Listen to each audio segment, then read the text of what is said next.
and welcome back again to the channel. Today we're back on GT Sport and we're back at Dragon Trail again. I know it was on yesterday, but again they've released it onto the Daily Race C yesterday. So today's race is here, and I really wanted to upload this race anyway just to show you some information with regard to fuel saving with this car. You can see there I'm starting from P3 and we're going to keep this action all on board and with just the replay camera in the top right hand corner, just to show everyone some, I want to really point out some things I was doing in this race that are really important to know, because a lot of people in this race were choosing to do the pit stop strategy and I wasn't, because it just didn't make sense to pit in this race. The first race I pitted, and straight away I realized there was just no need to do it. You could just get this, you could have got this car easily around with reasonable speed. No issues really. So you can see they're starting straight away, really aggressive on that curb and just trying to get as close as I can to P1, a very fast driver. I think he was the P1 on the leaderboard with a 1 minute 43.5. I think he was P1. He was extremely fast at this track and he was really aggressive on the chicane and really fast corner. Now you can see he tended to cut this right hand corner now there. You can see how he cuts it there. I've seen a lot of people do that in the hot lap session. It does gain you a bit of time, and that corner there. I tend to try and just keep it on the track as much as possible. You can see there P3 getting very close to my slipstream. He was going for the pit stop strategy, so I knew this from previous races. So you can see me put the fuel mixture into level 6 and just let him go. There's no point me fighting that. I might as well just let him go and just get a bit of his slipstream for a bit, because there's no point me battling him and losing time when I'm on a strategy that isn't really going to interfere with each other's race. So I let him go, tuck him behind, and then back into the one mixture. You can see there just for this opening lap. You can see how early I'm shifting in this car. Look how I'm not even, sometimes it's not even coming on the bar on the bottom on the rev bar. I'm changing before it's even showing there, and that's because I want to save as much of fuel. But this car is also extremely good at accelerating when short shifting. It's really good. You can see straight away I'm in fuel mixture 1 now. Also through the corners, what you'll see I was tending to do was a lot of the time before like the end of this straight I was going to fuel mixture 2, and also through the corners using fuel mixture 2 just to try and save the tyres slightly. It helps the tyres and it also helps the fuel mixture, especially at the end of the straight now, because you're not really going to gain anything by using one mixture over 2 anyway. So going into the corner gives you a better front end and it just helps you get on the power a little bit easier. You can see P1 is pulling away. P1 is actually on the same strategy as me. He's not doing the counter strategy, he's actually on the same strategy, but he was just very fast and he was going through a different way of doing this like one stopper. You can see there he also let the P2 driver get past him there without putting up much of a fight. I think he probably knew as well there wasn't much point fighting that, just let him go and try and get on with his race. And in general I just found this strategy easier to drive and less risky. As you can see there, it looks like P1's got a penalty. He's probably cut the corner slightly and then he's ran off anyway, so he's pretty much out this race now because of the strategy that he was on. And you can see there P1 about 1 second ahead of me. I'm just about getting close to his slipstream again after he obviously goes for that really aggressive start with the strategy he's on, whereas I'm just trying to do a consistent strategy where every lap's going to be pretty equal. You can see there again using two mixture through this section because it just helps, especially through this risky section. It was really scary going through here with this car because it's so wide and it does tend to understeer this Bugatti. I just found using 2 mixture through that little part of the track kind of made it a little bit easier and safer through there, and I didn't really like pushing with the 1 mixture through that corner anyway. As you can see there, going down to fuel mixture 2 again for the corner and being really patient on the throttle. I was really trying to preserve the tyres. Obviously I'm going for a strategy where I'm not going to pit, and obviously with the tyre wear on, if I go aggressive, these tyres are going to start understeering a lot towards the end of the race. As you can see there, go over the lap 1 minute 47.1, way off the time that you would be doing if you were doing the pit stop strategy. Obviously, if you were doing the pit stop strategy, you'd find your lap times in very low 1 minute 45s or late 44s. But with the strategy that I'm running here now, we're about 2 seconds off that pace, around that anyway. As you can see there, using fuel mixture 2 again, especially for the corners. You can see there, and what I was tending to do, what you'll see, is on uphill sections I was going to 1 mixture, and then as soon as I was at the top of the hills I was straight away going back to 2 mixture. You can see there on the uphill section into 1 mixture, and then normally going downhill I would start putting into 2 mixture. You see there, because you don't need it as much obviously with the torque of the car for the uphill sections. In 1 mixture it just helps you. And you can see there again, P1 cut that corner quite massively, and again through there he was really cutting the corners, and you can see he's actually picked up a penalty for doing it a little bit too much. I noticed it straight away. and he was doing it pretty much every lap. You can get away with it, but you do it too much and that's what happens, you get a penalty. And now I'm very close still, 7 tenths behind, but he's got that penalty, which is gonna really, it could come into play by the end of the race. You can see P3 just behind me, 1.3 seconds behind. I wasn't sure at this stage which strategy P3 was running, because he wasn't really gaining on me that much, so I had a feeling he might be going for a similar strategy as myself. A lot of other drivers obviously going for the pit stop strategy. It was a very much a race of, you know, half and half. Some people were doing it, some people weren't, but I don't understand the people that were pitting. It just didn't make any sense. I mean, maybe they weren't saving the fuel properly, being too aggressive with the shifting, but you can see I'm hardly using any revs in this Bugatti and it's still accelerating. You know, you can see the speed that I'm hitting by the end of the straight. I'm nearly 140 miles per hour already with the short shifting, and it's not that massive, you know, maybe about 2-3 miles per hour down if you rev it, maybe 3-4 miles per hour down, but it's not going to lose you enough to warrant doing the pit stop. And that's why this car is fairly good for races on certain tracks. It's not going to be brilliant at every track, but in certain situations this car is probably quite good for the fuel saving. You know, the way you can just short shift like that and still maintain speed, because it's such a fast car down the straights anyway. You know, if you're short shifting like that and saving a lot of fuel, it could be a really good car for long races. If you had like time to choose your fuel on or something like that, but really, you know, like an hour race, this car could be really competitive at certain tracks. It all depends on the track, so because at some tracks this car is not particularly competitive. It just depends where you're at and the type of track it is. This is obviously in the Group 4 class. This track is quite a power track. You know, it's a lot of accelerating and top speed zones. As you can see there, you're braking down in this corner, but then again, this is all out acceleration now, all the way from that point, all the way pretty much to the final corner, because you can pretty much take it flat out. You know, there is this corner. I tended in race conditions here just to give it a little lift. You see there, in qualifying you don't need to do that, you're taking it flat in qualifying, but in race conditions I don't want to risk making a mistake, and you can see there just a little lift. You can see P1 starting to pull away, nearly 2 seconds ahead now. He's obviously going for that fuel saving strategy again, but he's driving it a little bit different to how I'm driving it. He's being a little bit more aggressive on the tyres and also probably the fuel at this stage, and maybe he's trying to save his fuel, you know, do the fuel saving more on the last few laps rather than these early stages. Although I think he had a pace advantage anyway. His qualifying lap was about 6 tenths faster than mine. I didn't push mine 100%. I just got a 44.2 and just decided to get on with the, I think it was a 44.2 or something like that, 44.1 or 2, I can't remember exactly, and then just decided to get on with the racing, because for some reason, I don't know, the races here I seem to be doing really well, even though it's a track that it used to be weak for me. In qualifying I'm not particularly amazing at this track, but in race conditions I seem okay, and it's probably because I take it quite easy. I don't push the limits too much. As you can see there, again using that 1 mixture on the uphill section, and then as soon as I'm at the top of the hill, down into that 2 mixture. Now this isn't drastic fuel saving. You'll notice like my lap times are not terrible. You know, the guy behind me is not really gaining on me. I'm not driving insanely slow, so it's a good strategy, because, well, if you go into a race driving like this and someone doesn't know the strategy to run, they're going to think you're going to probably be pitting, because you're maintaining okay lap times. Obviously it's not amazing, you know, unbelievable speed, but you can see there lap 3, a 1 minute 46.4, which is, it's a little bit off the pace, but it's only about a second off the, you know, 1.2 seconds off the pace you'd do if you were pitting. So it's holding reasonable pace using this fuel mixture 2 and doing the short shifting even in fuel mixture 2.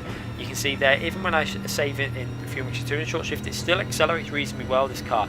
You know, I could have probably been using maybe at the end of the straights, you know, going to the extremes, what I used to do, what I've done at Bathurst before in some cars, where midway down the straight, pretty much when you've got to about 135, I could have put it into fuel mixture 6 all the way to the corner and then gone into fuel mixture 2.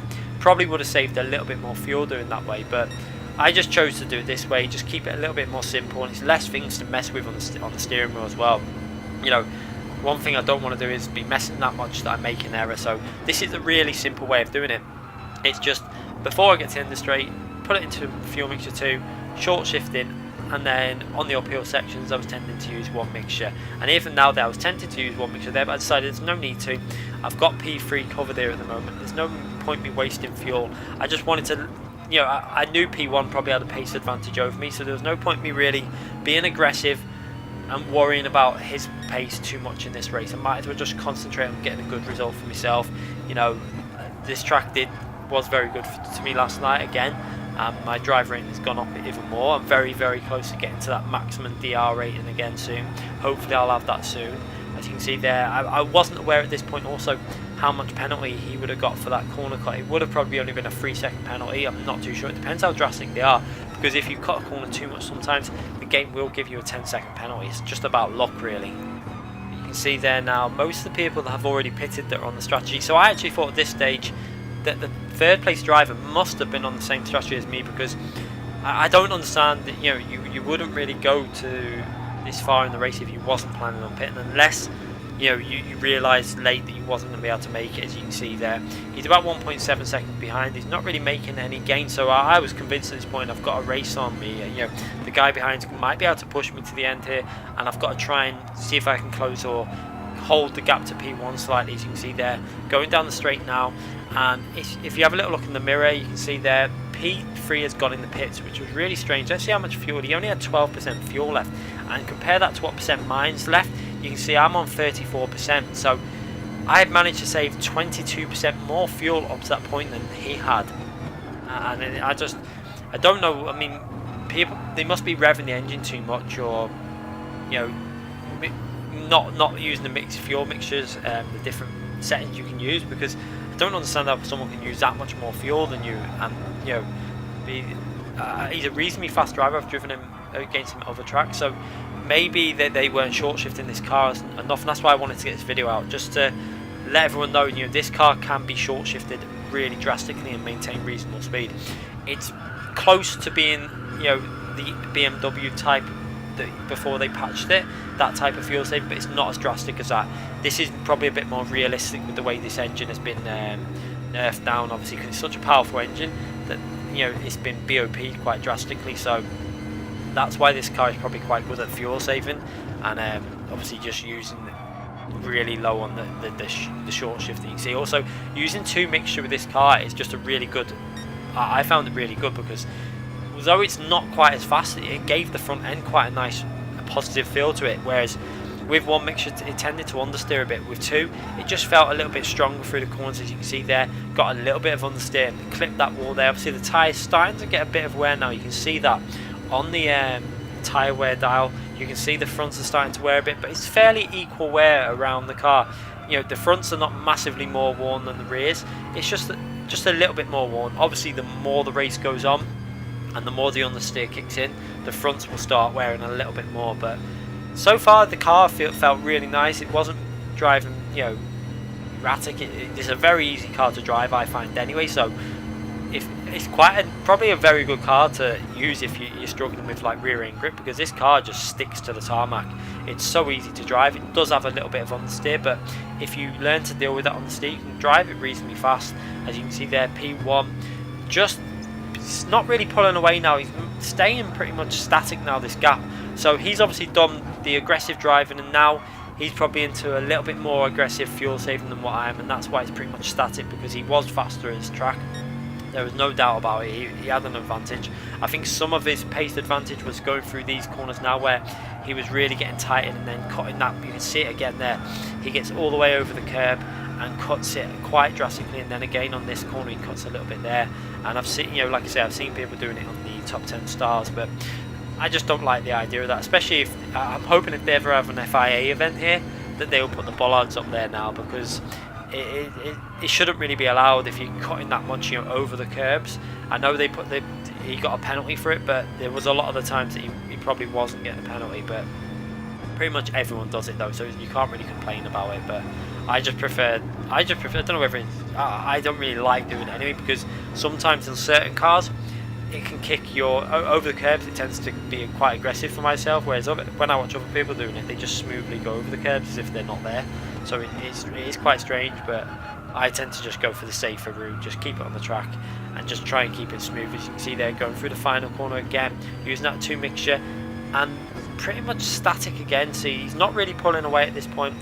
I've got a 10-second lead over P3, and he, I think, also is on the, you know, strategy of not pitting, so outpacing you. It's 11 seconds now, so outpacing this driver quite well. And this is the final lap now.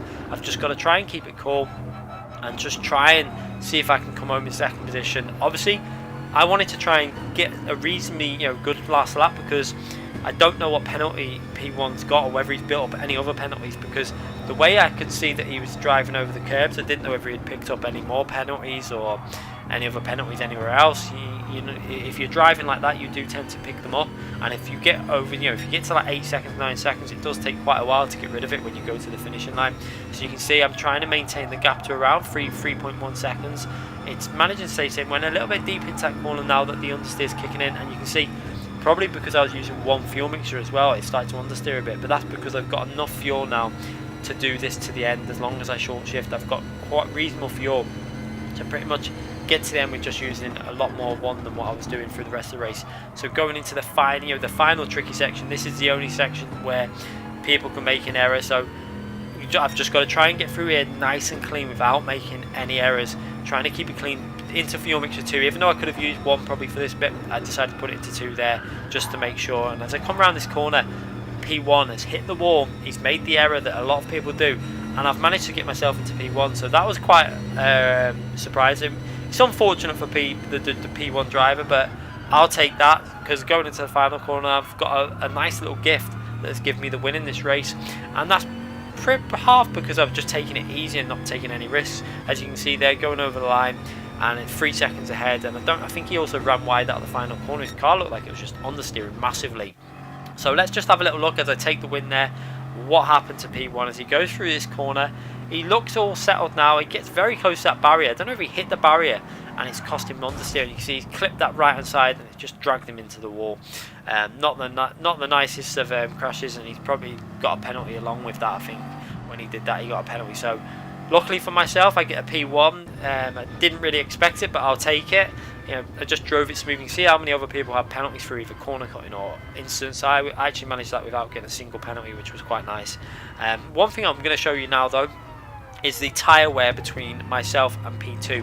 You're going to see quite a difference between how our tyres were looking on the last lap, and it could have been something that contributed to the understeer he was getting when he went into that final corner, because I think using that 2 mixture through the corners really helps your tyres. If you have a look at mine and then have a look at P2's, look at the difference between mine and P2's, especially the front tyres, massively one. And also P3, his tyres also were not in as good shape as mine. So it really does show the difference that just using that 2 mixture can make through some of the corners. It might not be as fast, but it's consistent and it will help save your tyre life. So it's quite nice to see that I'd actually managed to save more of my tyre life than anyone else in the race. I went through pretty much everyone, and my tyres were in the best condition out of anyone that was on the strategy of not pitting. So last time I did that and checked tyres, mine were a little bit worse than the guy that was chasing me down. So it's good to see that I actually managed them tyres really well. I think that's because I was using that fuel mixer 2 through the corners. It wasn't putting as much power through the corners, and the fronts were obviously not taking as much strain, and I wasn't getting as much understeer, and it was just preserving the tyres. So the car felt pretty much fine all the way to the end of the race, and I get a nice win there. I just wanted to share that all on board, obviously, to try and give some advice with the fuel mixture and the fuel saving with certain cars like that, because so many people in that race were just going flat out, wasting their fuel for the sake of a couple of seconds a lap, but the pit stop was taking well over 20 seconds anyway, so there was just no point doing it. It was so much easier to drive it the way I was doing then, just using a 1 and 2 mixture, short shifting it, taking it nice and smooth. The lap times were consistent. They ranged from a 46.4, which was a lap that I pretty much went for a bit when the tyres were better, but I obviously still did fuel saving, to I think a 48.0 was one of the worst laps. But normally they were between low to mid 47s and late 47s and early 48s. So consistent, and it got me the win, which I was really happy about. Anyway, hope you enjoyed that video. Hope it helped some of you out. I obviously wanted to keep it all on board just to show you what I was doing with the fuel mixture and the short shifting, rather than going through to the replay camera. I've done a lot of videos where I've been changing the camera angles around. I wanted to go back to a video where I just show you what's going on while I'm driving and give you as much input as I can to help you out. Anyway guys, make sure if you haven't already subscribed to the channel, you do click that subscription button and click the notification button as well so you don't miss any future uploads. I do upload every single day on the channel, so do check out the other videos on the channel. Also, give this video a thumbs up if you have enjoyed it, and if it's give you any sort of help, please leave it in the comment section and let me know how it's helped you out. Thanks again for watching everyone.